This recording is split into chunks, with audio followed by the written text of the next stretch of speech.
हरे कृष्णा।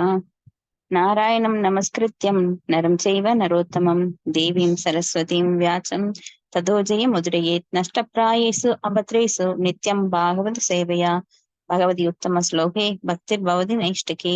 मुखं करोति वाचालं पुङ्गुं लङ्घायते गिरिं यत्कृपातमहं वन्दे गुरुं दीनतारिणं परमानन्दं माधवं श्रीचैतन्यईश्वरम्।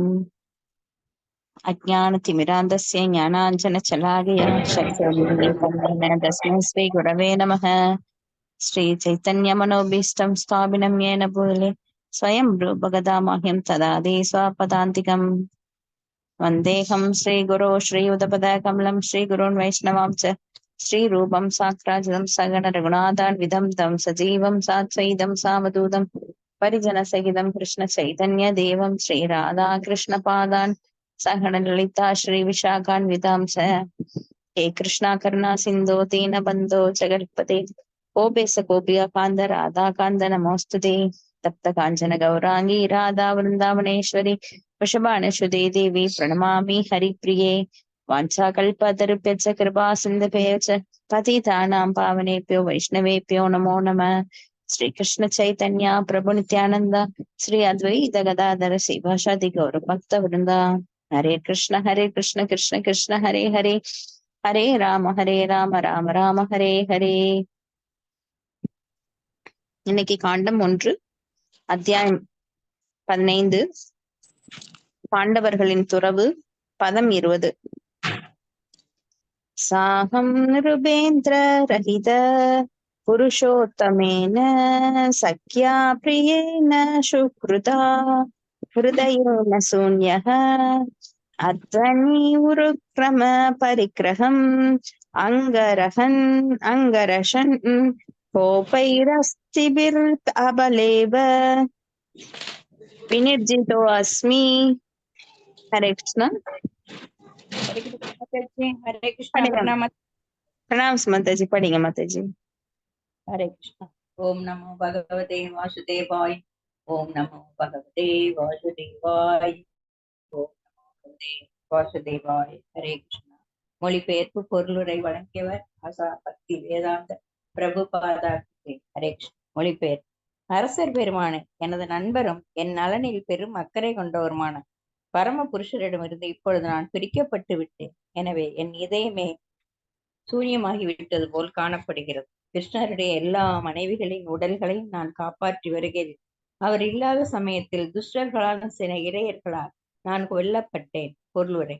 அர்ஜுனன் எப்படி துஷ்டர்களான இடையர்களால் வெல்லப்பட்டார் என்பதும், இத்தகைய இழிவான நடத்தை கொண்ட இடையர்களால் அர்ஜுனனின் பாதுகாப்பில் இருந்த பகவான் ஸ்ரீ கிருஷ்ணரது மனைவிகளின் உடல்களை எப்படி தொட முடிந்தது என்பதும் இப்பதத்தில் உள்ள முக்கிய கருத்துகளால் ஸ்ரீலா விஸ்வநாத சக்கரவர்த்தி தாகூரார் விஷ்ணு புராணத்தையும் பிரம்ம புராணத்தையும் ஆராய்ந்து இந்த முரண்பாடுகளுக்கு பின்வரும் விளக்கத்தை அளித்துள்ளார். ஒருமுறை ஸ்வர்கலோக பெண்கள் அஷ்டவக்ர முனிவருக்கு தொண்டு செய்து அவரை திருப்திப்படுத்தினர். முனிவரும் பரமபுருஷரே அவர்கள் கணவராக அடைவார்கள் என்று ஆசீர்வதித்தார். அவரது உடல் 8 இடங்களில் வளைந்திருந்ததால் அவர் விசித்திரமான முறையில் கூனி குறுகி நடப்பது வழக்கம். முனிவரின் அசைவை கண்ட தேவபுத்திரிகளால் சிரிப்பை அடக்கிக் கொள்ள முடியவில்லை. இதனால் கடும் கோபமடைந்த முனிவர் பகவானை அவர்கள் கணவராக அடைவதாலும் துஷ்டர்களால் கடத்தி செல்லப்படுவார்கள் என்று அவர்களை சபித்தார். பிறகு அப்பெண்கள் தங்களது பிரார்த்தனைகளால் முனிவரை மீண்டும் திருப்திப்படுத்தினர். எனவே துஷ்டர்களால் கடத்தப்பட்ட பிறகும் தங்கள் கணவர்களை அவர்கள் திரும்ப பெறுவர் என்று முனிவர் ஆசீர்வதித்தார். எனவே மாமுனிவரின் வார்த்தைகளை காப்பாற்றுவதற்காக பகவானே வந்து அவரது மனைவிகளை அர்ஜுனனின் பாதுகாப்பிலிருந்து கடத்தி சென்றார். இல்லையெனில் துஷ்டர்களால் தொடப்பட்ட உடனேயே அவர்கள் அந்த இடத்திலிருந்து மறைந்து போயிருப்பார்கள். மேலும் பகவானின் மனைவிகளாக இருக்க விரும்பிய கோபியர்களில் சிலர் தங்கள் ஆசை நிறைவேறிய பின் அவரவர் இடங்களுக்கு திரும்பி சென்றனர்.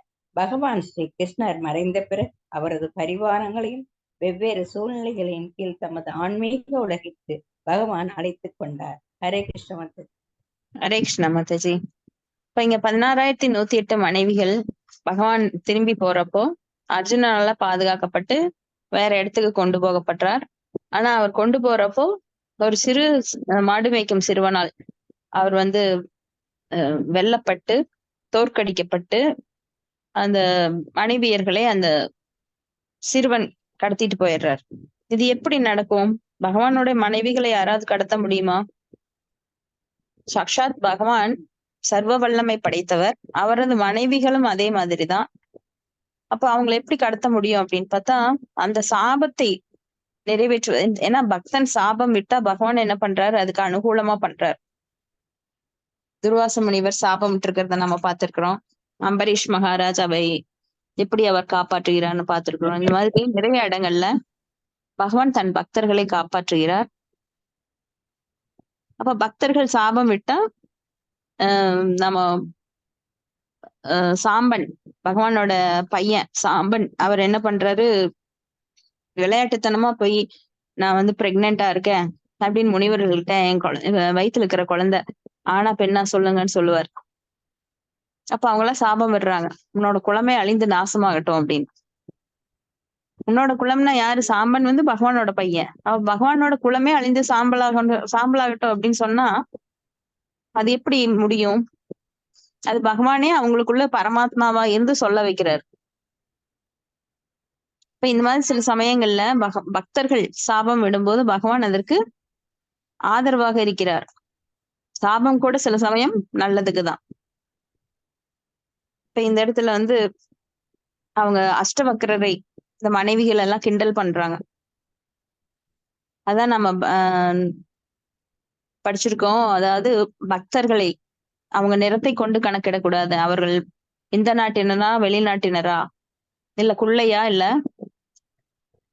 நெடியமானவரா, அழகானவரா, அசிங்கமானவரா, பக்தரை வந்து இதெல்லாம் கொண்டு கணக்கில் எடுத்துக்க கொள்ள கூடாது. பக்தர் அப்படின்னா அவர் உணவுபூர்வமாக எப்படி பக்தி பண்றாரு அதைத்தான் நாம் எடுத்துக்கணுமே தவிர அவரது வெளித்தோற்றத்தை நாம் கணக்கில் எடுத்துக்க கூடாது. இங்க அஷ்டபக்ரர் வந்து வளைஞ்சு வளைஞ்சு நடக்கிறத பார்த்துக்கிட்டு இந்த சொர்க்கலோக பெண்கள் எல்லாம் சிரிக்கிறாங்க. ஆனா அவங்களுக்கு முன்னாடியே அவர் வரம் கொடுத்திருக்காரு, பகவானை மனம் மனம் செய்துக்கலாம் அப்படின்னு. ஆனாலும் மனம் செய்தாலும் நீங்கள் வந்து ஒரு துஷ்டனால கடத்தப்படுவீங்க அப்படின்னு சாபம் கொடுக்கிறாரு. அந்த சாபத்தை நிறைவேற்றுவதற்காக பகவானே வர்றாரு சிறுவனா. ஏன்னா பகவானுடைய மனைவிகளை வேறு யாரும் தொட முடியாது. அதுக்கடுத்தது பதம் 21. தத்வை தனுஸ்த இஷவ சரதோ ஹயாஸ்தே சோஹம் த்ரதி நிருபதேயோ யத ஆனம் மந்தி சர்வம் ஷனேன ததாபூத் அசதி சரிக்தம் பஸ்மன் சூதம் குஹராக்தம் இவோத்பதம் ஹூஷ்யாம். ஹரே கிருஷ்ணா. மொழிபெயர்ப்பு. என்னிடம் அதே காண்டீவ வில்லும் அதே அம்புகளும் அதே குதிரைகள் பூட்டப்பட்ட அதே ரதம் தான் உள்ளன. மேலும் யாருக்கு எல்லா அரசர்களும் தகுந்த மரியாதைகளை செலுத்தினார்களோ அதே அர்ஜுனனாகத்தான் அவற்றை நான் உபயோகிக்கிறேன். ஆனால் பகவான் ஸ்ரீ கிருஷ்ணர் இல்லாத காரணத்தால் அவை அனைத்தும் சாம்பலில் ஊற்றிய நெய் போலவும் மந்திர ஜாலத்தால் பொறி தீட்டியது போலவும் வறண்ட நிலத்தில் விதை விதைத்ததைப் போலவும் ஒரு நொடியில் சூனியமாகிவிட்டது. பொருளுரை. ஒன்றுக்கும் அதிகமான முறைகள் நாம் விவாதித்திருப்பதைப் போல் கடன் வாங்கிய இறகுகளை வைத்துக் கொண்டு ஒருவன் திமிர் பிடித்தவனாக மாறிவிடக் கூடாது. எல்லா சக்திகளும் மூல பிறப்பிடமான பகவான் ஸ்ரீ கிருஷ்ணரிடமிருந்துதான் அடையப்படுகின்றன. மேலும் பகவான் விரும்பிய காலம் வரை அவை செயற்படுகின்றன. சக்திகளை பகவான் திரும்பவும் எடுத்துக்கொண்ட உடனேயே அவை செயலற்று போகின்றன. எல்லா மின் சக்திகளும் மின் உற்பத்தி நிலையத்திலிருந்து பெறப்படுகின்றன. மின் உற்பத்தி நிலையம் மின்சார விநியோகத்தை நிறுத்தி கொண்டதும் மின் விளக்குகளால் எந்த பயனும் இல்லை. பகவானின் விருப்பத்தினால் அத்தகைய சக்திகளை ஒரு நொடியில் உற்பத்தி செய்யவும் திரும்ப எடுத்துக்கொள்ளவும் முடியும். பகவானின் ஆசைகளை பெறாத பௌதீக நாகரிகம் குழந்தையின் விளையாட்டை போன்றதாகும். பெற்றோர்கள் அனுமதிக்கும் வரை குழந்தை விளையாடலாம். பெற்றோர்கள் போதும் என்றதும் குழந்தை விளையாட்டை நிறுத்தி கொள்ள வேண்டும். மனித நாகரீகமும் அதன் செயல்களும் பகவானிடம் அர்ப்பணிக்கப்பட்டு அவரது ஆசியை பெற வேண்டும். இந்த ஆசியை பெறாத மனிதனின் நாகரீக முன்னேற்றம் உயிரற்ற உடலுக்கு செய்யும் அலங்காரத்தை போன்றதாகும். உயிரற்ற நாகரீகமும் அதன் செயல்களும் சாம்பலில் ஊற்றும் நெய்க்கு ஒப்பானவை போன்றதென்றும் வறண்ட நிலத்தில் விதைக்கப்பட்ட விதைகளை போன்றதென்றும் இங்கு கூறப்படுகிறது. ஹரே கிருஷ்ணா மாதாஜி. ஹரே கிருஷ்ணா மாதாஜி. ஸ்ரீல பிரபுபாதர் இங்க அருமையான ஓமைகள் மூலமா நம்மளுக்கு ரொம்ப தெளிவா விளக்குறார். வறண்ட நிலத்தில் நம்ம விதை விதைச்சா அது கண்டிப்பா வராது. அப்ப சாம்பல்ல நெய் ஊற்றினா அதுக்கு ஒரு அர்த்தமே கிடையாது. ஏன்னா நம்ம பகவானுக்கு அக்னியில தான் நெய் ஊற்றுவோம். சாம்பல்ல நெய் ஊற்றினா அதுல ஒரு அர்த்தமே இல்லை. அது போல இங்க பகவானோட சக்திகள் இல்லாம யாராலையும் எதுவுமே செய்ய முடியாது. எல்லா சக்திகளுக்கும் மூளை இருப்பிடம் யாருன்னா பகவான் கிருஷ்ணர் தான். சக்திகளை பகவான் திரும்ப எடுத்துக்கொண்டா அப்படின்னா அது வந்து செயலற்று போய்விடும். எப்படி அதுக்கு உதாரணம் சொல்றாரு. மின் சக்திகள் அது எங்க உற்பத்தி ஆகுது? நம்மளுக்கு இப்ப நாம ஃபேன் போடுறோம், லைட் போடுறோம், அதையெல்லாம் வந்து மெயின் சேனல்ல அவங்க வந்து உற்பத்தி பண்றாங்க. அதை வந்து மறுபடியும் பல இடங்களுக்கு டிஸ்ட்ரிபியூட் பண்றாங்க. அந்த இடத்துல இருந்து மறுபடியும் நம்ம வீடு வீடா நம்மளுக்கு வருது.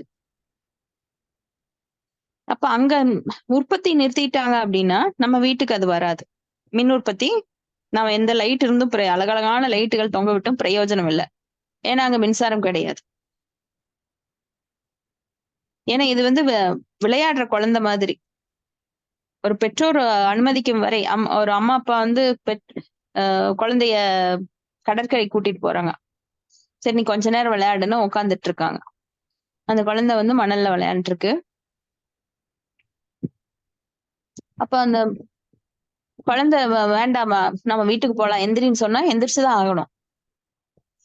அது போல இங்க பகவான் வந்து நம்மளுக்கு இந்த வாடகை வீட ஓரளவுக்கு தான் நம்மளுக்கு தந்திருக்காரு. நம்ம கிளம்பு அப்படின்னா கிளம்பிதான் ஆகணும்.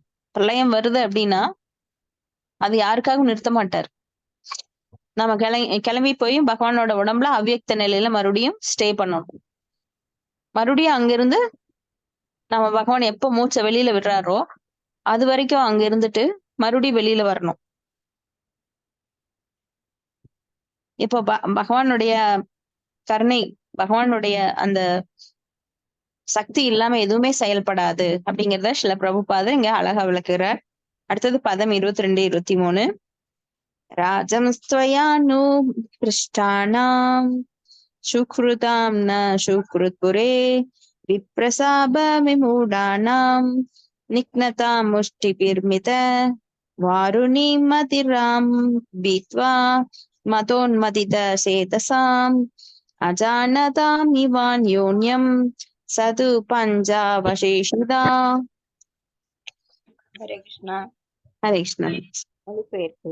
அரசே, துவாரகாபுரியிலுள்ள நமது நண்பர்களை பற்றியும் உறவினர்களை பற்றியும் நீங்கள் விசாரித்ததால் அவர்கள் அனைவரும் பிராமணர்களால் சபிக்கப்பட்டனர் என்பதை தெரிவித்துக் கொள்கிறேன். இதன் விளைவாக குளிக்க வைத்த சாதத்தால் செய்யப்பட்ட மதுபானத்தால் மயங்கி ஒருவரை ஒருவர் அறியாமலேயே தங்களுக்கு இடையில் தடிகளால் அடித்துக்கொண்டு மாண்டு போயினர். இப்பொழுது 4-5 பேர்களே எஞ்சியுள்ளனர். ஹரே கிருஷ்ணன். ஹரே கிருஷ்ண மாதாஜி. அப்ப பகவானுடைய அந்த வம்சம் துவாரகையில வந்து பகவான் கிருஷ்ணருடைய வம்சம் அது எப்படி யது வம்சம் அழிந்து போகின்றது அப்படிங்கிறத இங்க சொல்றாங்க.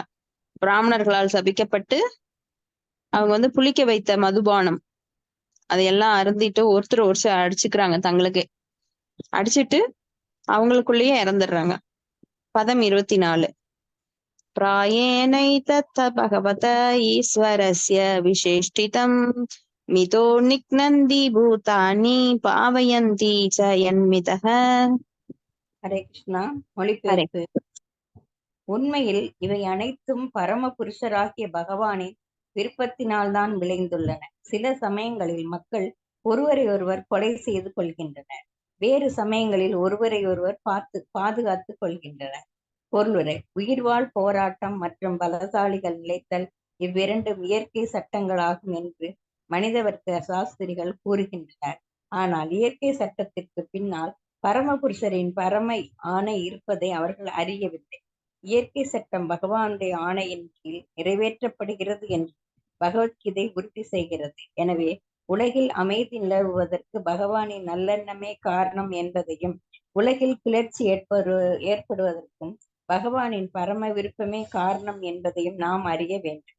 பகவானின் விருப்பமின்றி ஒரு புல்லும் அசையாது. எனவே பகவானால் இயற்றப்பட்ட சட்டங்களை மதித்து நடக்காத போதெல்லாம் மக்களுக்கிடையிலும் நாடுகளுக்கிடையிலும் சண்டை நிகழ்கிறது. ஆகவே பகவானின் திட்டப்படி அனைத்தையும் செய்வதே அமைதிக்குரிய உறுதியான வழியாகும். நாம் செய்வதையெல்லாம் பகவானின் முழு திருப்திக்காக செய்ய வேண்டும் என்பதே நிலைநாட்டப்பட்ட சட்டமாகும். பகவானின் விருப்பத்திற்கு எதிராக ஒருவன் எதையேனும் செய்யவோ, உண்ணவோ, தியாகம் செய்யவோ அல்லது தானம் கொடுக்கவோ கூடாது. பகவானுக்கு பிரியமான அல்லது பிரியமற்ற செயல்களை பகுத்தறியும் கலையை ஒருவர் கற்றுக்கொள்ள வேண்டும். பகவானின் திருப்தியையோ அல்லது அதிருப்தியையோ பொறுத்துத்தான் ஒரு செயல் தீர்மானிக்கப்படுகிறது. சொந்த அபிப்பிராயத்துக்கு அங்கு இடமில்லை. பகவானின் மகிழ்ச்சியே நமது நோக்கமாக இருக்க வேண்டும். இத்தகைய செயல் யோக கர்ம சுகௌசலம் அல்லது பரம புருஷருடன் சம்பந்தப்பட்ட செயல் என்று அழைக்கப்படுகிறது. இதுவே ஒன்றை பூரணமாக செய்யும் கலையாகும். ஹரே கிருஷ்ணன். ஹரே கிருஷ்ண மாதாஜி. அப்ப இந்த கலையை நம்ம எல்லாருமே கத்துக்கணும். பகவானை எப்படி திருப்திப்படுத்துவது? நிர்பந்தி கிருஷ்ண சம்பந்தி யுக்த வைராகியம் யுச்சியதே அப்படின்னு சொல்லி இருக்கிற பொருட்களை எல்லாம் பகவானோட சேவையில் எப்படி நாம பயன்படுத்துவது என்கின்ற கலையை நாம் கற்றுக்கொள்ள வேண்டும். ஏன்னா பௌதிகத்துல நாம இல்லாம இருக்க முடியாது. பௌதிக பொருட்களை யூஸ் பண்ணாம இருக்க முடியாது.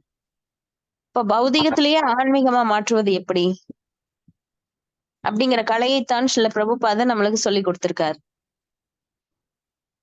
பல சந்நியாசிகள் அருவவாதிகள், சந்நியாசிகள், தியான யோகிகள், ஹட யோகிகள், அஷ்டாங்க யோகிகள் இவங்கெல்லாம் பொருட்களை எல்லாம் விடுத்து எல்லாத்தையும் நான் நேத்தின்னு சொல்லி எல்லாத்தையும் விட்டுறேன்.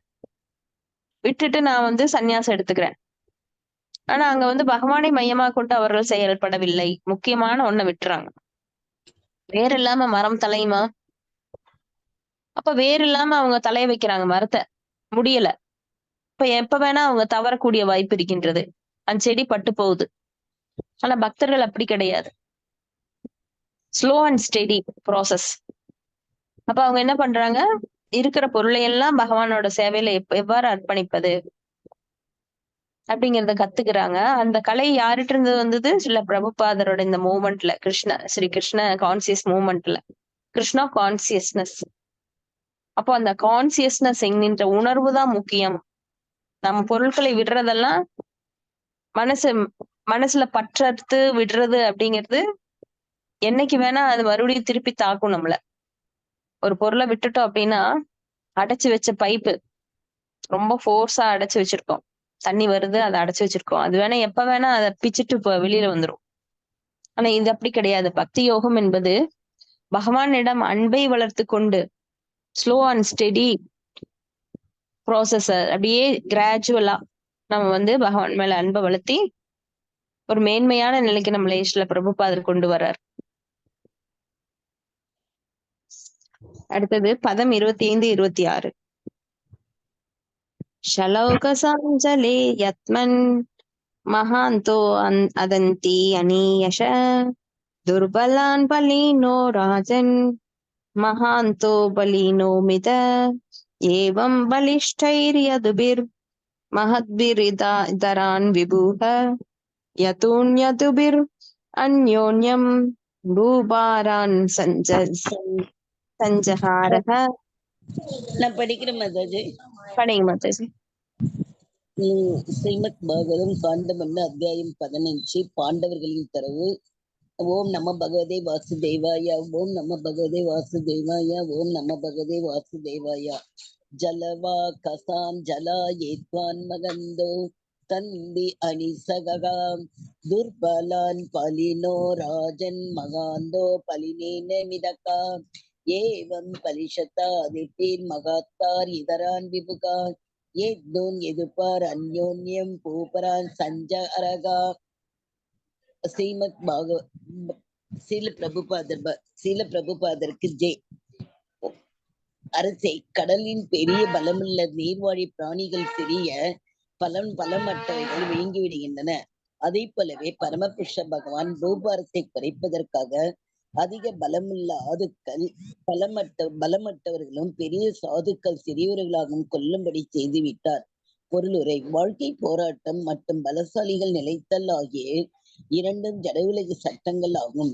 ஜட உலகை அடக்கியால அனைவரும் விரும்புவதால் இவ்வுலகில் பந்தப்பட்ட ஆத்மாக்களிடையே வேற்றுமை நிலவது இதற்கே காரணம். ஜட உலகை அடக்கியால வேண்டுமென்றே இந்த மனநிலவைத்தான் பந்தப்பட்ட வாழ்வைக்கு மூல காரணமாகும். இத்தகைய போலி கடவுள்களுக்கு வசதி அளிப்பதற்காகவே பகவானின் மாய சக்தி ஒவ்வொரு உயிரிகளிலும் பலமுள்ள ஜீவன்களும் பலம் குறைந்த ஜீவன்களின் படைத்துள்ளது. அடக்கியாலும் மனநிலையில் சிருஷ்டியின் இயற்கையாகவே ஒரு வேறுபாட்டு ஏற்படுத்தியிருப்பதால் இதுவே வாழ்க்கை போராட்டத்திற்கு மூல காரணமாக உள்ளது. ஆன்மீக உலகில் உள்ள அனைவரும் நித்திய ஜீவன்கள் என்பதால் அங்கு இத்தகைய வேறுபாடோ வாழ்க்கை போராட்டமோ இல்லை. அங்குள்ள அனைவரும் பரமபுருஷர்களுக்கு தொண்டு செய்ய விரும்புகின்றனர். ஒருவரும் எஜமானராக இருக்க விரும்புவதில்லை. எனவே அவர்களுக்கிடையில் வேறுபாடு இல்லை. ஜீவராசிகள் உட்பட அனைத்தும் படைத்தவர் பகவானே என்பதால் உண்மையில் அனைத்திற்கும் உரிமையாளரும் அனைத்தையும் அனுபவிப்பவரும் அவரே ஆவார். ஆனால் ஜட உலகில் மாயையின் வசியத்தால் பரமபுருஷருடன் நித்திய உருவம் மறைக்கப்பட்டு விட்டதால் பந்தப்பட்ட ஆத்மா வாழ்க்கை போராட்டம் மற்றும் பலசாலிகள் நிலைத்தல் ஆகிய விதிகளுக்கு உட்பட்டவனாக இருக்கிறான். ஹரே கிருஷ்ண மாதாஜி. ஹரே கிருஷ்ண மாதாஜி. தேங்க்யூ மாதாஜி. அப்ப இங்க வந்து ஜடவாழ்வு, அதாவது இந்த பௌதிக உலகங்கள் எப்படிப்பட்டது அப்படின்னா, பலசாலிகள் பலமற்றவர்களை ஆள்வதும் பெரியவர்கள் சிறியவர்களை ஆள்வதுமாக ஒருவரை ஒருவர் அடக்கியாள முற்படுவது. பெரிய டிபார்ட்மெண்ட் ஸ்டோர் என்ன பண்றான், சின்ன பெட்டி கடைகளை எல்லாம் அழிச்சு அவன் வந்து பெரிய டிபார்ட்மெண்ட் ஸ்டோர் ஆரம்பிக்கிறான். ஒரு வக்கீல் என்ன பண்றான், கேஸ் எடுத்துக்கிறான்.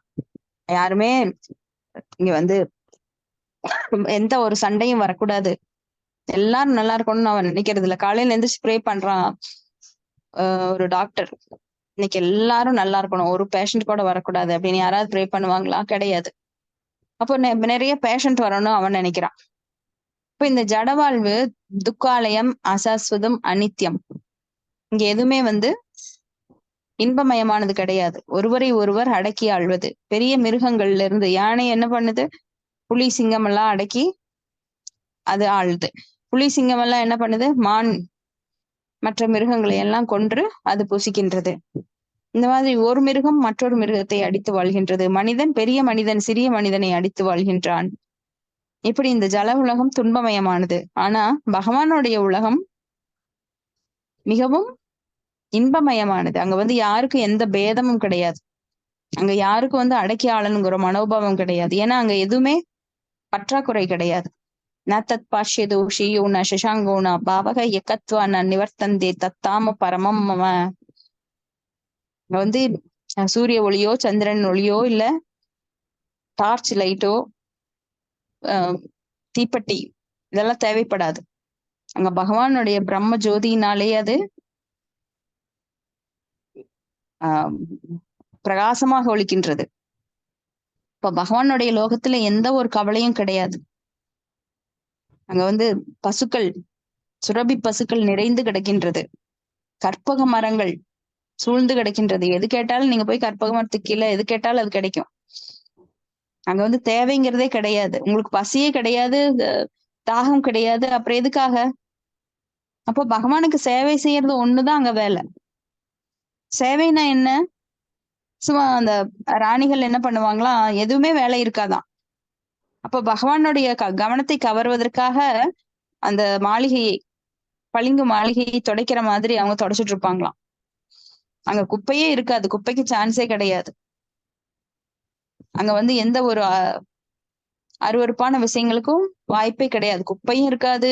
எல்லாருக்குமே உள்ளம் நல்ல தெளிந்த உள்ளத்தோட எல்லாரும் பகவானுக்கு சேவை செய்கின்ற ஒரே மனோபாவத்துடன் அங்க இருப்பாங்க. அங்க தாகம் கிடையாது, பசி கிடையாது, வயோதிகம் கிடையாது, பிணி கிடையாது, காலத்தின் ஆதிக்கம் கிடையாது. அப்பேற்பட்ட உலகம் அது. ஆனா இந்த உலகம் அதற்கு தலைகீழானது. இங்க எல்லாமே ஆதிக்கம், ஒருத்தரை ஒருத்தர் ஆதிக்கம் பண்றது. உன்னை அடக்கி ஆள்றேன், என்னை அடக்கி ஆள்றேன்னு. ஒரு வீட்டுக்குள்ள பாருங்க, கணவன் மனைவியை அடக்கி ஆள விரும்புவா, மனைவி கணவனை அடக்கி ஆள விரும்புவா, குழந்தைகளை அடக்கி ஆள விரும்புவாங்க.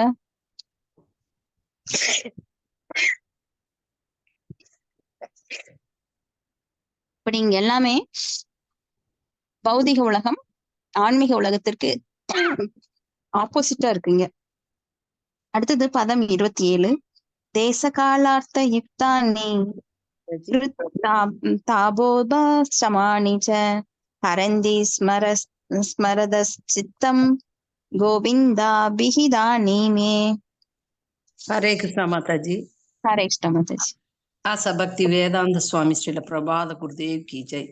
பரமபுருஷரால் அதாவது கோவிந்தன் எனக்கு அளிக்கப்பட்ட உபதேசங்கள் காலம் மற்றும் தேசம் ஆகிய எல்லா சூழ்நிலைகளிலும் ஏற்படக்கூடிய இதய தகிப்பை அகற்றுவதற்கு உரியவை ஆகும். எனவே அடுத்த அந்த உபதேசங்களிடம் எனக்கு இப்பொழுது கவர்ச்சி ஏற்பட்டுள்ளது. பொருளுரை. இங்கு அர்ஜுனன் குறிப்பிடுவது பகவத்கீதையின் உபதேசம் ஆகும். இது குருச்சேத்திர போர்க்களத்தில் பகவானால் அர்ஜுனனுக்கு உபதேசிக்கப்பட்டது. பகவத்கீதையின் உபதேசங்களை பகவான் விட்டு சென்றது அர்ஜுனனின் நன்மைக்காக மட்டுமல்லாமல் எல்லா தேசங்களுக்கும் எல்லா காலங்களுக்கும் ஆகும். பகவத்கீதை பரமபுருஷ பகவானாலேயே பேசப்பட்டது என்பதால் அது எல்லா வேத ஞானத்திற்கும் சாராம்சமாகும். உபனிஷதங்கள், புராணங்கள் மற்றும் வேதாந்த சூத்திரங்களை போன்ற பரந்த வேத இலக்கியங்களை பயில போதுமான அவகாசம் இல்லாதவர்களுக்காக இது பகவானாலேயே சிறப்பாக அளிக்கப்பட்டு உள்ளது.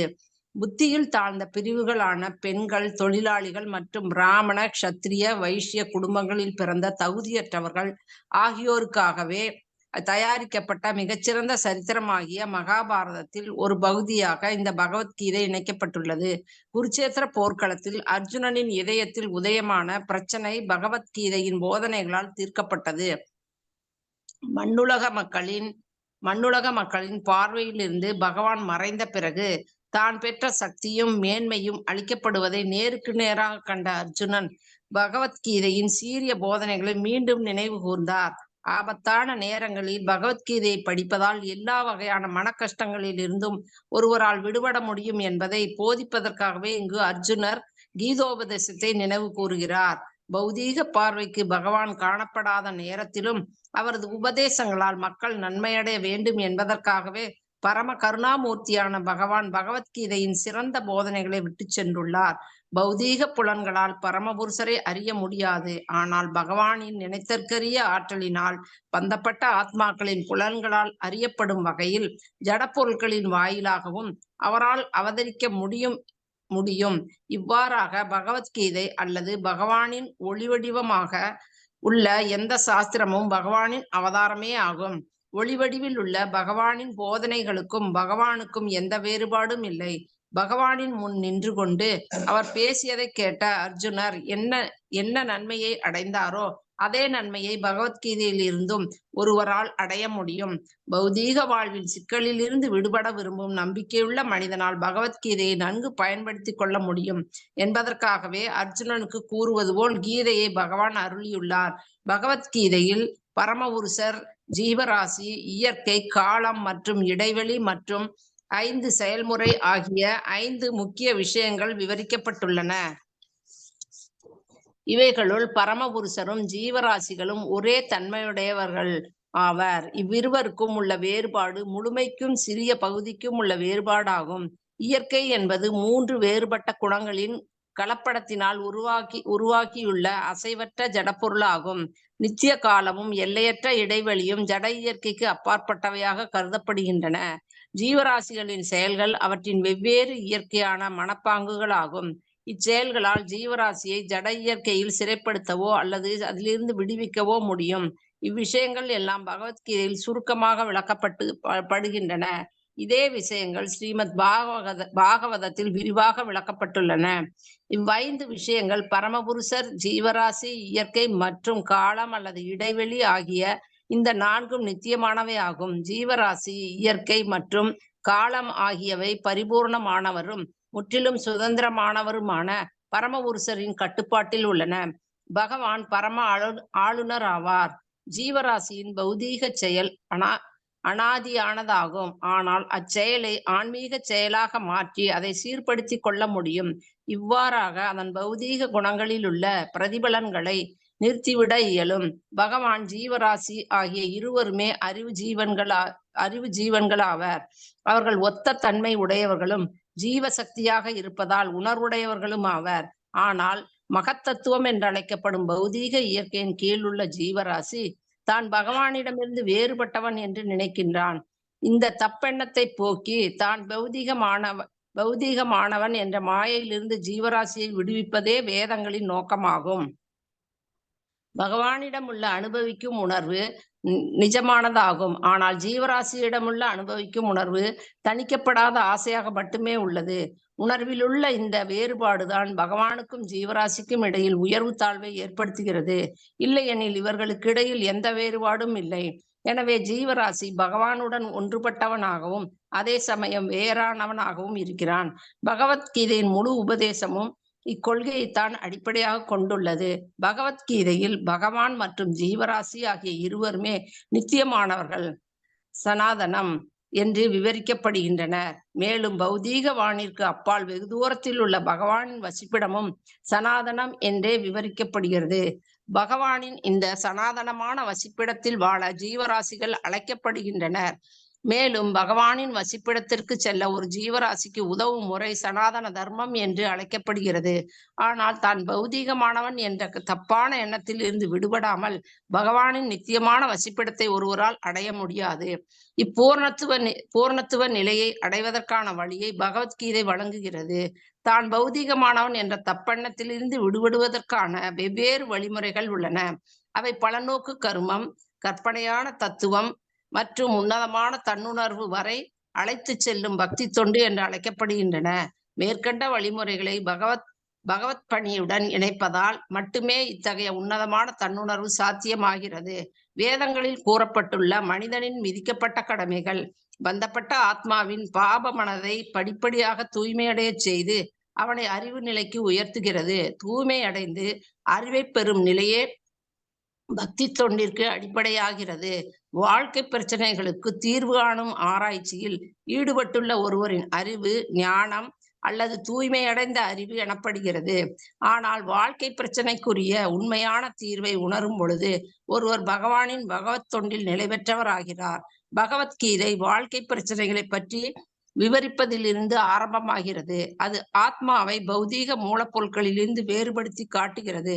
மேலும் ஆத்மா எந்த சூழ்நிலையிலும் அழிக்கப்பட முடியாதது என்பதையும் உடலும் மனமும் மாறிக்கொண்டே இருப்பவை என்பதையும் அது விவேகமான விளக்கத்துடன் நியாயவாதத்துடனும் நிரூபிக்கிறது. எனவே பகவத்கீதை எல்லா வகையான துன்பங்களுக்கும் ஒரு முடிவு கட்டுவதற்காக ஏற்பட்டதாகும். ஆகவே குருச்சேத்திர யுத்தத்தின் போது தமக்கு உபதேசிக்கப்பட்ட இவ்வுன்னத அறிவை அர்ஜுனர் அடைக்கலம் கொண்டார். ஹரே கிருஷ்ணா. தேங்க்யூ மாதாஜி. தேங்க்யூ மாதாஜி. இப்ப பகவத்கீதை நம்மளுக்கு மிகப்பெரிய பொக்கிஷம். பகவானால் குருஷேத்திர போர்க்களத்தில் அர்ஜுனனுக்கு அளிக்கப்பட்ட உபதேசம். இது பரம்பரை வழியாக வந்தது. ஒரு காலத்துல அது நஷ்டம் ஆயிடுச்சு. அதை புதுப்பிக்கிறதுக்காக மறுபடியும் அர்ஜுனனை தேர்ந்தெடுத்து அந்த பகவத்கீதையை உபதேசிக்கிறார். முதல்ல விவஸ்வான் மனவே பிராக மன இஷ்வாகவே பிரவீத் அப்படின்னு சொல்லி அது மன்னர்கள் மூலமாக பரப்பப்பட்டு வந்தது. இந்த ரகசியம் மன்னர்கள் மூலமா பரப்பப்பட்டு மக்களுக்கெல்லாம் அது விநியோகிக்கப்பட்டது. அந்த காலத்துல எல்லாம் மன்னர்கள் இந்த பகவத்கீதையை மக்களுக்கெல்லாம் விநியோகித்தாங்க. தபசிகள் மூலமா, துறவிகள் மூலமா, இது எல்லாம் கோயில் கோயிலா உபன்யாசங்கள் நடைபெறும். அங்க பகவத்கீதை விவாதிக்கப்படும். காலப்போக்குல அது மறைஞ்சிருச்சு. அப்ப பகவான் கிருஷ்ணர் அர்ஜுனனை தேர்ந்தெடுத்து மகாபாரதத்தின் ஒரு பகுதியாக பகவத்கீதையை உபதேசிக்கிறார். அதுல ஆத்மா என்ன, பரமாத்மா என்ன, அப்போ இந்த பௌதிகம் என்ன, இந்த பௌதிகத்திலிருந்து எவ்வாறு இந்த ஆத்மாவை விடுவிப்பது, 9 வாயில் கொண்ட குடிலில் சிக்கி இருக்கும் இந்த ஆத்மாவை எப்படி ஒருவன் விடுவிப்பது அப்படிங்கிற ரகசியத்தை எல்லாம் சொல்றார். தேகினோ அஸ்மின் யதா தேகே கௌமாரம் யவனம் ஜரா ததா தேகாந்திர பிராப்தி தீரஸ்திரண முக்கியதி அப்படின்னு. இந்த உடல் பெற்ற ஆத்மா பல ஸ்டேஜ அடையுது. இளமை, சிறு வயது, இளமை, முதுமை. அப்ப இது அடுத்த உடலுக்கு அந்த ஆத்மா போகும்போது தீரன் அப்படின்றவன், அதாவது இந்த உண்மையை அறிந்தவன் திணறுவது கிடையாது. பழைய உடலை விடுத்து அடுத்த உடலுக்கு போறதுக்கு யாருமே ரொம்ப மகிழ்ச்சியாத்தான் இருப்பாங்க. ஏன்னா பழைய துணி கிழிஞ்சிருச்சு. அந்த கிழிஞ்ச துணியை மாத்திட்டு புது துணியை உடுத்துறது நம்மளுக்கு எல்லாருக்கும் ரொம்ப பிடிக்கும்.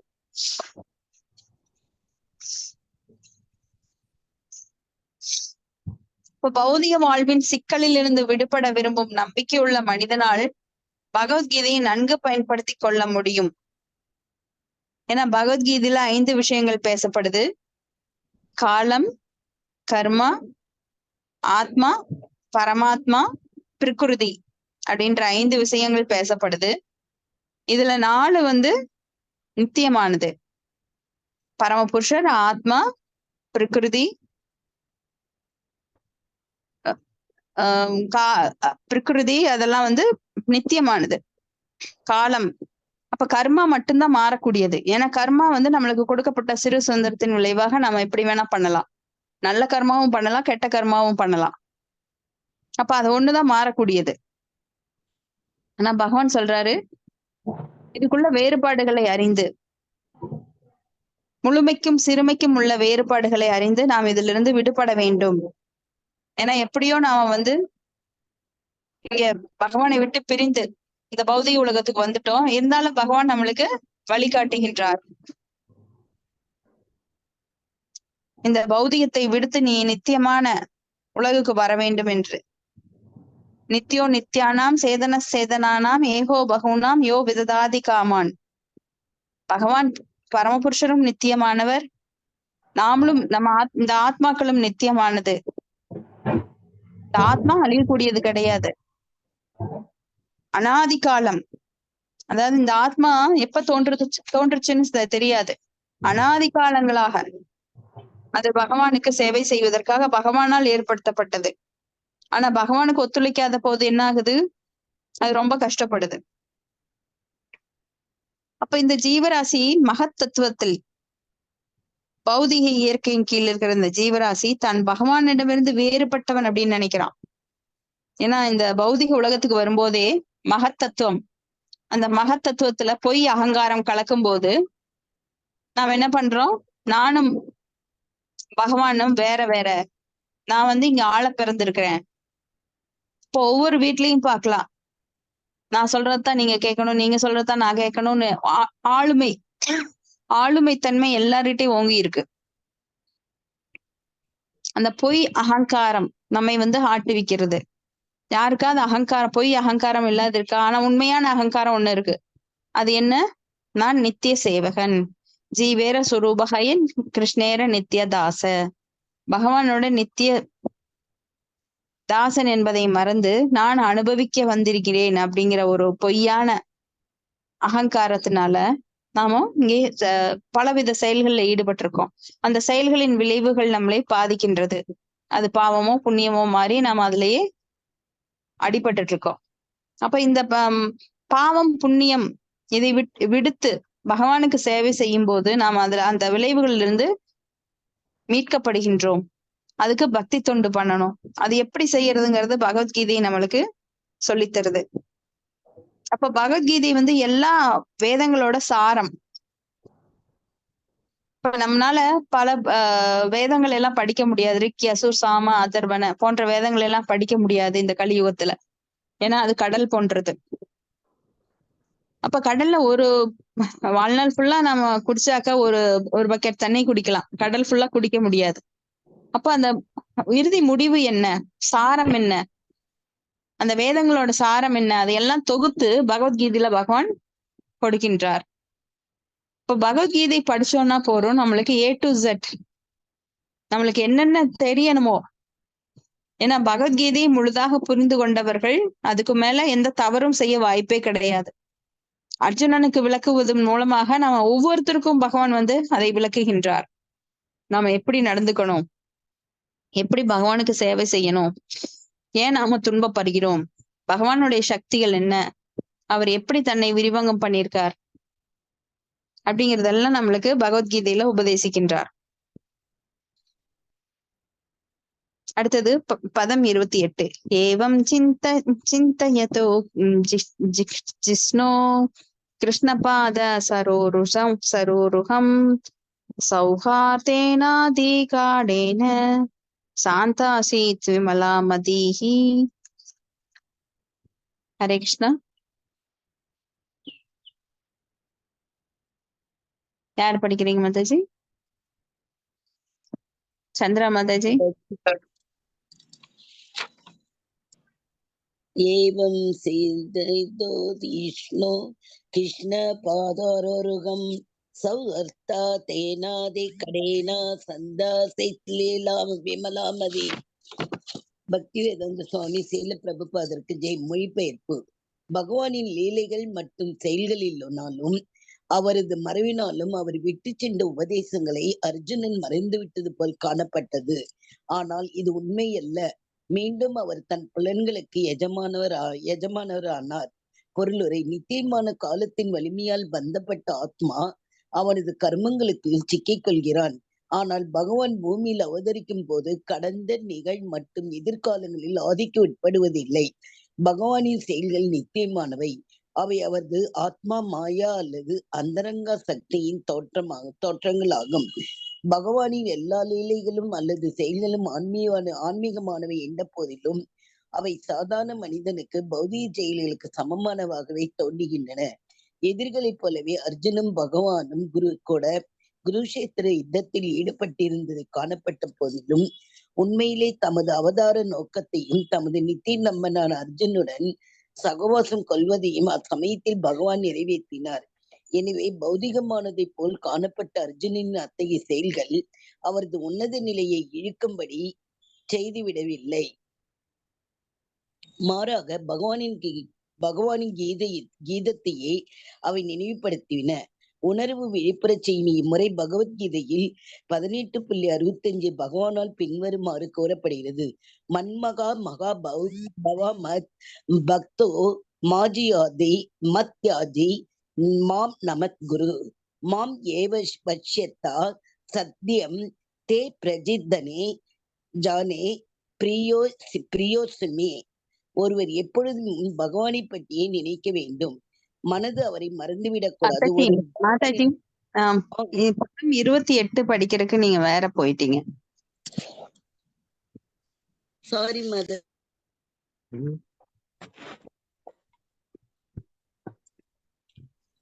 சூத கோஸ்வாமி கூறினார். இவர் மிக நெருங்கிய சிநேக முறையில் பகவானின் உபதேசிக்கப்பட்ட போதனைகளை பற்றி ஆழ்ந்த சிந்தனையில் மூழ்கி அவரது பாதகமலங்களை பற்றி சிந்தித்து அர்ஜுனன் அமைதியடைந்து எல்லா பௌதிக கலைகளிலிருந்தும் விடுபட்டார். பொருளுரை. பகவானின் பரிமுறமானவர் என்பதால் அவர் மீதான ஆழ்ந்த நாணம் யோக சமாதிக்கு சமமானதாகும். பகவான் அவரது நாமம், உருவம், குணம், லீலைகள், பரிவாரம் மற்றும் குறிப்பிட்ட செயல்கள் ஆகியவற்றில் இருந்து வேறுபட்டவர் அல்ல. குருஷேத்திர போர்க்களத்தில் பகவான் தமக்கு புகட்டிய உபதேசங்களை பற்றி அர்ஜுனன் சிந்திக்க துவங்கினார். உபதேசங்கள் தான் அர்ஜுனின் மனதிலிருந்து பௌதிக கலங்களை போக்கின. பகவான் சூரியனை போன்றவர். சூரிய உதயமான உடனே இருள் அல்லது அறியாமை மறைத்து விடுகிறது. எனவே பக்தனின் மனதில் பகவான் தோன்றியவுடனே துன்பம் தரும் பௌதிக விலைகள் உடனே அகன்று விடுகின்றன. எனவே ஜட உலக கலங்களிலிருந்து பாதுகாத்துக் கொள்ள பகவான் நாமத்தை இடைவிடாமல் உச்சரிக்க வேண்டும் என்று பகவான் சைத்தன்ய சிபார் செய்கிறார். பகவானின் பிரிவுணர்ச்சி பக்தனுக்கு உண்மையாகவே வேதனை தருவதுதான். ஆனால் அது பகவானுடன் சம்பந்தப்பட்டதாக இருப்பதால் இதயத்தை அனுமதிக்கப்படுத்தக்கூடிய உன்னதமான ஒரு விளைவை ஏற்படுத்துகிறது. பிரிவுணர்வுகளையும் கூட உன்னத ஆனந்தருக்கு காரணமாக உள்ளன.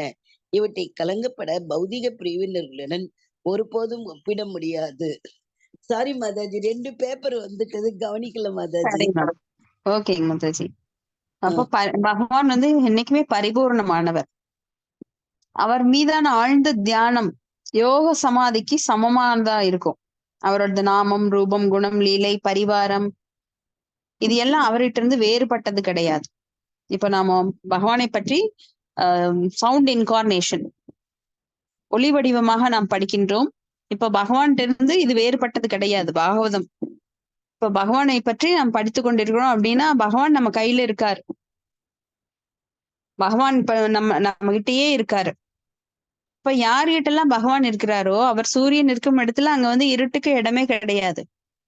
கிருஷ்ண சூரிய சம மாயா ஹய அந்தகார யாக்கான் கிருஷ்ண தாக்கான் நாகி மாயார அதிகார அப்படின்னு சொல்லி சூரியன் இருக்கும் இடத்துல அங்க வந்து இருட்டுக்கு இடமே கிடையாது. அப்ப எங்கெல்லாம் பகவான் இருக்கிறாரோ அங்க வந்து இருமைக்கு அறியாமைக்கு இடம் கிடையாது. எனவே பகவானோட நாமத்தை வந்து நம்மை ஜட உலக களங்கங்கள்ல இருந்து பாதுகாத்துக் கொள்ள இடைவிடாது உச்சரிக்க வேண்டும் அப்படின்னு சைத்தன்ய மகாபிரபு நம்மளுக்கு சொல்லியிருக்காரு. இது ஒண்ணுதான் வழி, நம்மளுக்கு ரொம்ப எளிமையான வழி, பகவானது நாமத்தை தொடர்ந்து உச்சரித்து கொண்டிருப்பது.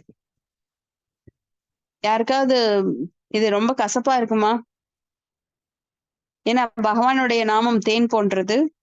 அந்த தேன் சாப்பிடறதுக்கு யாருக்காவது கசக்குமா? கரும்பு தின்ன கூலி வேணுமா? இப்போ பகவானுடைய நாமத்தை தொடர்ந்து உச்சரிப்பதனாலே ஜடக்கடங்கள்ல இருந்து நம்மளால விடுபட முடியும். அப்போ இங்க வந்து அர்ஜுனன் தன்னோட துயரமான நேரத்தில் பகவத்கீதை பகவான் உபதேசித்த அந்த ஞானத்தை நினைச்சு பாக்குறார். ஏன்னா ஞானம் இல்லாம பக்தி கிடையாது. பக்தினா அங்க ஞானம் வேணும். கொஞ்சமா தெரிஞ்சிருந்தாதான் பக்தி வரும். அப்ப அந்த பகவானோட உபதேசங்களை அவர் வந்து திருப்பி அசை போட்டு பாக்குறாரு.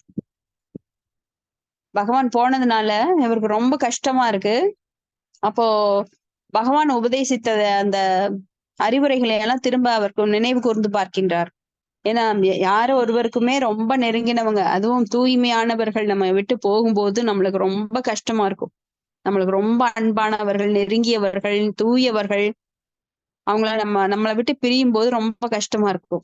அது மாதிரிதான் இங்க வந்து ரொம்ப அர்ஜுனனுக்கு வந்து பகவான் பிரிவு ரொம்ப வேதனை ஏற்படுத்துது. அப்ப அந்த பகவத்கீதையினோட அறிவுரைகளை நினைச்சு பாக்குறார். பதம் 29. வாசுதேவாங்கிரி ஹனுத்யான பரிப்ருதம் ஹித ரம்ஹஷா பக்தியா நிர்மதிதா சேஷ காஷய திஷனோ அர்ஜுன. படிக்கட்டுங்களா மாதாஜி? படிக்கிறேன் மாதாஜி. படிங்க மாதாஜி. ஹரே கிருஷ்ணா. ஓம் நமோ பகவதே வாசுதேவாய. மகாசுல பிரபாத் கி ஜெய். மொழிபெயர்ப்பு. அர்ஜுனன் பகவான் ஸ்ரீ கிருஷ்ணரின் கமல பாதங்களின் இடையிராது நினைவு கூர்ந்ததால் அவர் தனது பக்தியின் வேகமாக பெருகச் செய்தது. இதனால் அவருடைய மனதில் உள்ள எல்லா குப்பைகளும் மறைந்தன. பொருளுடைய மனதில் உள்ள பௌதீக ஆசைகள் களங்கங்களினால் விளைந்த குப்பைகளாகும். இத்தகைய களங்கங்களினால் ஆன்மீக வாழ்வில் உற்சாகத்தை இழக்கச் செய்யும். இணக்கமானது இணக்கமற்றதானதும் பல பொருட்களின் ஜீவராசிகளை சந்திக்கின்றான். பந்தப்பட்ட ஆத்மா பிறவிதோறும் பல்வேறு திருப்தி அளிக்காத பொருட்களுள் சிக்கிக் கொள்கின்றான். இவை அனைத்தும் பொய்யானவை, தற்காலிகமானவை ஆகும். இவை பௌதீக ஆசைகளினால் வருகின்றன. ஆனால் உன்னதமான பகவான் நாம் பக்தி தொண்டின் மூலமாக தொடர்பு கொள்ளும் பொழுது பௌதீக ஆசைகள் அகன்று ஜீவராசிகள் அமைதி பெறுகின்றன. அர்ஜுனன் தனது கவனத்தை பகவானின் போதனைகளின் நோக்கி திரும்பிய உடனேயே பகவானுடனான அவரது நித்திய உறவு வெளிப்பட்டு எல்லா பௌதீக களங்களிலிருந்தும் தான் விடுபட்டதை அவர் உணர்ந்தார். ஹரே கிருஷ்ணா. தேங்க்யூ மாதாஜி. தேங்க்யூ மாதாஜி. அப்போ நம்மளோட ஆசைகள் தான் பிறவிதோறும் நாம பிறப்பெடுப்பதற்கு காரணமாக இருக்கின்றது. ஏன்னா அந்த காலேச்ச மாம் ஏவ ஸ்மரன் முக்துவா கலேவரம். நம்ம கடைசியில எந்த உணர்வுடன் இருக்கிறோமோ, இப்ப யாராவது வந்து ஃபாரின் போகணும்னு ரொம்ப கனவு வளர்த்திருப்பாங்க, அவங்களால முடியல. அப்ப மறுபடியும் அதுக்காக அந்த ஆசையை நிறைவேற்றுவதற்காக மறுபிறப்படுகிறாங்க. மறுபிறப்பெடுக்கும் போது அவங்க பல துன்பங்களை அனுபவிக்கிறாங்க, சிற்றின்பங்களை அனுபவிக்கிறாங்க, பல துன்பங்களை அனுபவிக்கிறாங்க. அப்ப இந்த ஜென்மத்துல அவங்க நினைக்கிறாங்க மறுபடியும் நான் ஒரு பெரிய பணக்காரன் ஆகணும், ரோல்ஸ் ராய் கார் வாங்கணும் அப்படின்னு நினைக்கிறாங்க. அந்த ஆசையை நிறைவேற்றுக்காக மறுபடியும் அடுத்த பிறப்பெடுக்கிறாங்க. அப்போ ஒரு சின்ன பௌதிக ஆசை இருந்தாலும் கூட பிறப்பு என்பது நிச்சயிக்கப்படுகின்றது. அதாவது இறப்பின் போது நம்ம பகவானை தவிர எதையும் நினைக்க கூடாது. அதுதான் நம்மளுக்கு பகவான் சொல்கின்ற ரகசியம். நம்ம பகவானோட லோகத்துக்கு எப்படி போக முடியும்? அந்தே நாராயண ஸ்மிருதி, கடைசி காலத்துல நாராயணர் நாமத்தை தவிர வேற எதுவும் நம்மளுக்கு வரக்கூடாது. அதுக்கு என்ன பண்ணணும்? இப்ப இருந்தே பிராக்டிஸ் பண்ணணும். நம்ம ஒலிம்பிக் போறோம் அப்படின்னா பல ஆண்டுகளாக அதுக்கு பயிற்சி எடுப்பாங்க. கடைசி நேரத்துல போய் ஒலிம்பிக்ல யாரும் கோல்டு கப் வின் பண்ண முடியாது. கோல்டு மெடல் எல்லாம் வின் பண்ண முடியாது. அது போல இங்க பயிற்சி, பக்தி பயிற்சி என்பது ஆரம்பத்திலிருந்தே பிரம்மச்சரியம் 4 வயதிலிருந்தே செய்யற மாதிரி நாம இங்க பயிற்சி எடுக்கணும். அப்பதான் நம்மளுக்கு அந்த வாழ்க்கையானது பூரணமாகும். ஏன்னா நாம பிரம்மச்சரியத்துல என்ன கற்றுக் கொடுக்கப்படுகின்றது? பலவித மந்திரங்கள் நம்மளுக்கு சொல்லித்தரப்படுறது. வாழ்க்கை எப்படி புலனடக்கம், புலன்களை அடக்கி அந்த புலன்களை அடக்குவதன் மூலமாக அந்த நெருப்பை வந்து அவன் வேற சக்தியா பயன்படுத்துறான் பிரம்மச்சாரி. அப்படி சிறு வயதிலிருந்தே பயிற்சி கொடுக்கப்பட்டு பின்னாடி அவங்க வந்து கிரகஸ்தாக மாறும்போது என்ன பயின்றார்களோ அதை கிரகஸ்தா லைஃப்ல அவங்க பயிற்சி பண்றாங்க. அப்புறம் வானப்பிரஸ்தம் மேற்கொள்கிறார்கள். அதுக்கப்புறம் சன்னியாச வாழ்க்கையை மேற்கொள்கிறார்கள். அப்படி முறையாக இருந்தது அந்த காலத்துல. ஆனா இந்த காலத்துல அந்த பயிற்சி எல்லாம் போயிடுச்சு. இப்பவும் கூட சில பிரபுபாதரோட மூமெண்ட்ல அந்த பயிற்சி மறுபடியும் கொண்டு வரப்பட்டிருக்கு. அப்ப நாம் இங்க வந்து அர்ஜுனன் தன் கவனத்தை பகவானின் போதனைகளை நோக்கி திருப்பிய உடனேயே பகவானுடன் அவரது நித்திய உறவு வெளிப்பட்டு எல்லா பௌதிக களங்கங்களிலிருந்தும் தான் விடுபட்டதை உணர்கிறார். இப்ப பௌதிக களங்கங்கள் தான் நம்மை வந்து மறுபிறப்பிற்கு ஏற்பாடு செய்யுது. இப்ப பிறவாமை என்கின்ற நிலை வேண்டும் என்றால் நாம் வந்து கண்டிப்பா பகவானுடைய போதனைகளை கேட்டு பக்தி பயிற்சி பண்ண வேண்டும். பகவத் தொண்டு மட்டும்தான் பண்ணணும். ஆசைகள் சிறு ஆசை இருந்தாலும் நாம் வந்து மறுபடியும் அதுக்காக பிறப்பெடுக்க வேண்டி வரும். அதற்காக நன்மை தீமைகளை செய்ய வேண்டி வரும். நன்மை தீமைகளை செய்வதன் மூலமாக பாவ புண்ணியங்கள் மீண்டும் பெற வேண்டி வரும். பாவ புண்ணியங்களை பெறுவதன் மூலமாக மறுபடியும் பிறவி சக்கரத்தில் சுழல வேண்டி வரும். இதெல்லாம் வந்து நம்மளுக்கு மிகவும் அபாயகரமானது. அப்ப இந்த சுழற்சியிலிருந்து விடுபடுவது அப்படிங்கிறது பக்தி தொண்டு மட்டும்தான் நம்மளுக்கு அந்த விடுதலையை தர முடியும். அடுத்தது பதம் 30. கீதம் பகவதா ஞானம் யத்தத் சங்கிராம மூர்த்தனி கால கர்ம ததோ தமோருத்தம் புனரத்யகமத் பிரபுஹ. ஹரே கிருஷ்ணா மாதாஜி. பிரணாம் மாதாஜி. பிரணாம் மாதாஜி. படிக்கிறேன் மாதாஜி. படிங்க மாதாஜி. மொழிபெயர்ப்பு பொருளில் தெய்வத்திரு ஆசா பக்தி வேதாந்த சுவாமி சில பிரபாதைக்கு பகவானின் லீலைகள் மற்றும் செயல்களினாலும் அவரது மறைவினாலும் அவர் விட்டு சென்ற உபதேசங்களை அர்ஜுனன் மறந்து விட்டது போல் காணப்பட்டது. ஆனால் இந்த உண்மையில் மீண்டும் அவர் தன் புலன்களுக்கு எஜமானரானார். பொருளுரை: நித்தியமான காலத்தின் வலிமையால் பந்தப்பட்ட ஆத்மா அவனது கர்மங்களுக்குள் சிக்கிக் கொள்கிறான். ஆனால் பகவான் பூமியில் அவதரிக்கும் போது கடந்த நிகழ் மற்றும் எதிர்காலங்களின் ஆதிக்கத்திற்கு உட்படுவதில்லை. பகவானின் செயல்கள் நித்தியமானவை. அவை அவரது ஆத்மமாயா அல்லது அந்தரல் சக்தியின் தோற்றங்களாகும். பகவானின் எல்லா லீலைகளும் அல்லது செயல்களும் ஆன்மீகமானவை என்ற போதிலும் அவை சாதாரண மனிதனுக்கு பௌதிக செயல்களுக்கு சமமானவையாக தோன்றுகின்றன.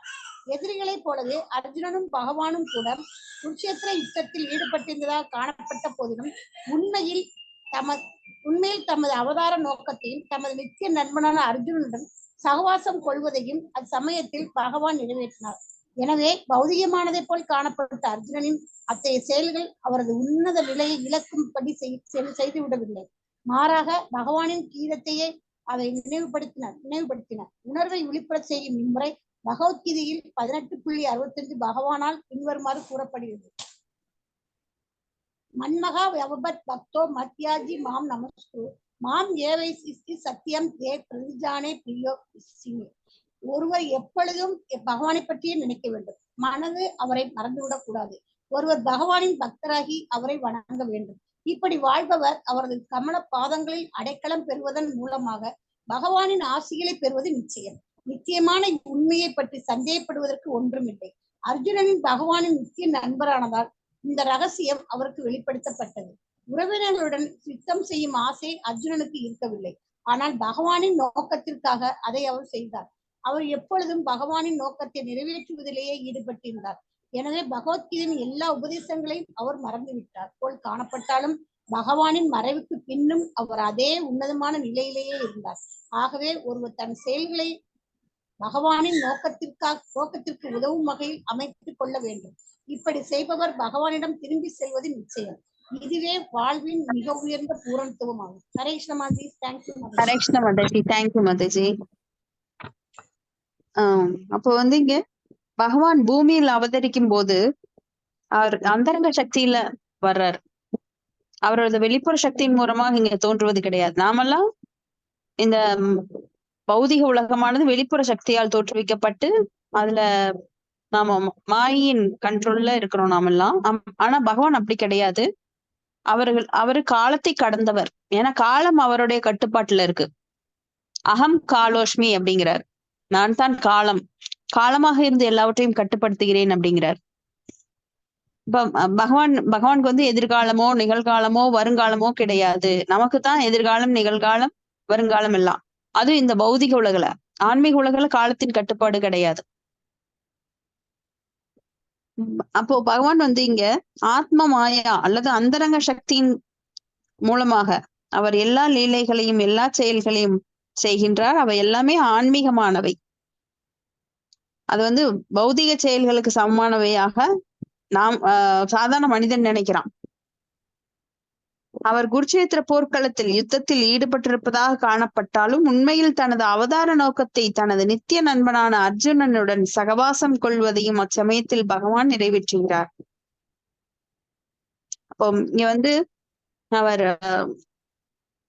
தன்னுடைய அந்தரங்க நாகம் பிரகாசம் சர்வசிய யோகமாயா சமாவிருத மூடோயம் நாபி ஜானாதி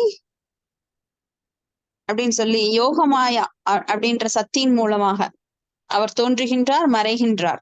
அவர் பிறப்பதும் இல்லை, இறப்பதும் இல்லை. ஆனா மூடர்கள் என்ன நினைக்கிறாங்க? அவஜானந்தி மாமூடா மானுஷம் தனமாஸ்ரிதம் பரம்பாவம் அஜானந்தோ மமபூத மகேஸ்வரன் சொல்லி அவர் மனிதராக தோன்றுகிறார். தோன்றும் போது அவர் முக்குணங்களுக்கு உட்படுகிறார். அப்புறம் மறைஞ்சிடுறார். மறைஞ்சிட்டு மறுபடியும் பகவான் ஆயிடுறார் அப்படின்னு நினைக்கிறாங்க. இது வந்து ரொம்ப தவறான கருத்து. பகவானுக்கு அப்படியெல்லாம் கிடையாது. அவர் தோன்றுவது எதற்காக? நம்முடைய நலனுக்காக. அவதாரம் எடுத்து வருவது தன்னை நோக்கி பல ஆத்மாக்களை கவர்வதற்காக, சத்துவகுணத்தில் இருக்கிறவங்களை கவர்வதற்காக இங்க வருகிறார். அதன் மூலமா நிறைய பேர் அவர் வந்து தன்னோட ராஜ்யத்துக்கு திரும்ப கொண்டு போறார். அப்ப பகவான் 18.65 பகவத்கீதையில சொல்றாரு, மன்மனா பவமத் பக்தோ மத்யாசி மாம் நமஸ்குரு மாம் ஏவை சத்தியம் தே பிரதிஜானே பிரியோசிமேன். அப்போ எப்படி பகவான்கிட்ட போக முடியும்? எப்பொழுதும் அவரை பற்றி நினைக்க வேண்டும். அவரை மறக்கவே கூடாது. அவரது பக்தராகி அவரை வணங்க வேண்டும். இப்படி வாழ்பவர்கள் அவரது கமலப்பாதங்களை அடைக்கலம் பெறுவதன் மூலம் பகவானின் ஆசியை பெறுவது நிச்சயம். எப்பொழுதும் அவரை பற்றி நினைச்சிட்டே இருக்கணும். மன்மனா பவதி 24 அகை துகி அப்ரதிகதா ஆத்மா சுப்ரசீததி. தொடர்ச்சியாக பகவானை நினைக்க வேண்டும். விட்டு விட்டெல்லாம் கிடையாது. இன்னைக்கு நினைச்சேன், அப்புறம் 2 மணி நேரம் மறந்துட்டேன். காலையில 16 மாலைகள் முடிச்சுட்டு அப்பாடா இந்த சாண்டிங் மாலையை ஹேங் பண்ணா இனி அவ்வளவுதான், ஒரு மணி நேரம் ரெஸ்ட் எடுக்கலாம். அப்போ ஸ்ரீ சைத்தன்ய மகாபிரபு ஒரு தடவை நாக்க கடிச்சிட்டு வராரு பாத்ரூம்ல இருந்து. அப்போ கோபாலர் அப்படின்ற ஒருத்தர் வந்து கேக்குறாரு, எதுக்காக நாக்க கடிச்சிட்டு வர்றீங்க? இல்ல டாய்லெட்ல போய் பகவானோட நாமத்தை சொல்லக்கூடாது, அதனால நாக்க கடிச்சுக்கிட்டேன், என்னால நிறுத்த முடியல அப்படின்னு சொல்றாரு. அப்போ நீங்க அந்த இடத்துல தவறி விழுந்து இறந்துட்டீங்கன்னா கடைசியில பகவானை நினைச்சிட்டு தானே இறக்கணும். அப்ப உங்களுக்கு பகவான்கிட்ட போக முடியாம போயிருமே அப்படின்னு சொல்றாரு. ஆஹா, நீ எவ்வளவு ஒரு குருவுக்கே குருவா இருக்கிற நீ அப்படின்னு சொல்லி கோபால குருன்னு சொல்லி பேர் வச்சார். அப்போ எந்த நேரத்திலையும் நாம் 24 மணி நேரமும் பகவானுடைய நாமத்தை உச்சரித்து கொண்டே இருக்க வேண்டும். ஹரே கிருஷ்ண கிருஷ்ண கிருஷ்ண ஹரே ஹரே, ஹரே ராம ராம ராம ஹரே ஹரே என்கின்ற நாமத்தை தொடர்ந்து உச்சரித்து கொண்டே இருக்க வேண்டும். இப்ப அர்ஜுனன் வந்து பகவானின் நித்திய நண்பர்கிறதுனால இந்த ரகசியம் அவருக்கு வெளிப்படுத்தப்பட்டது. ஏன்னா அவருக்கு வந்து யுத்தம் செய்யணுங்கிற ஆசையெல்லாம் கிடையாது. ஆனா பகவான் செய்யணும்னு விரும்புறார். அப்ப பகவானுக்காக அதை செய்யறார். இப்ப பகவானோட நோக்கத்தை நிறைவேற்றுவதில் ஈடுபட்டிருக்கிறார்.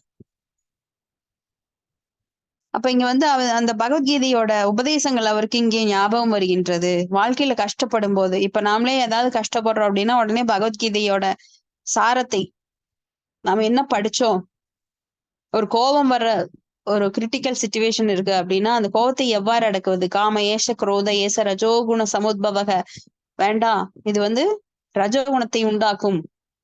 குரோதாத் பவதி சம்மோகா சம்மோகாத் ஸ்மிருதி விப்ரஹா ஸ்மிருதி பும்சாத் புத்தி நாசோ, அது புத்தி நாசத்தை உண்டாக்கும். கோபங்கிறது பல விளைவுகளை ஏற்படுத்தும் அப்படின்னு நம்ம உடனே அதை நினைச்சு பார்க்கணும். படிச்சோம் அப்படின்னா நேத்து படிச்சோம் அப்படியே புக்கை மூடி வச்சோம் மறந்துட்டோன்றது கிடையாது. என்ன படிச்சோமோ அது வாழ்க்கையில அப்ளை பண்ணணும்.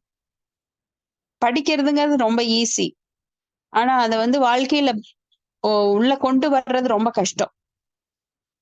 இப்ப என்ன படிக்கிறோமோ அதை வந்து நாம நடைமுறையில பிராக்டிஸ் பண்ணணும்.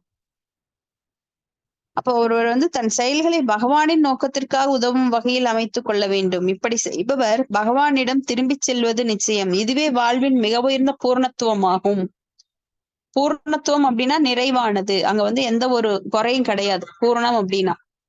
அப்ப நிறைவான வாழ்க்கை என்பது பகவானிடம் திரும்பி போவதுதான். ஹரே கிருஷ்ணா. இதோட முடிச்சுக்கலாங்க. பதம் 31 நாளைக்கு பார்க்கலாம். உங்களுக்கு ஏதாவது சந்தேகம் இல்ல கருத்துக்கள் இருந்தா பரிமாறிக்கொள்ளலாம். ஹரே கிருஷ்ணா மாதாஜி.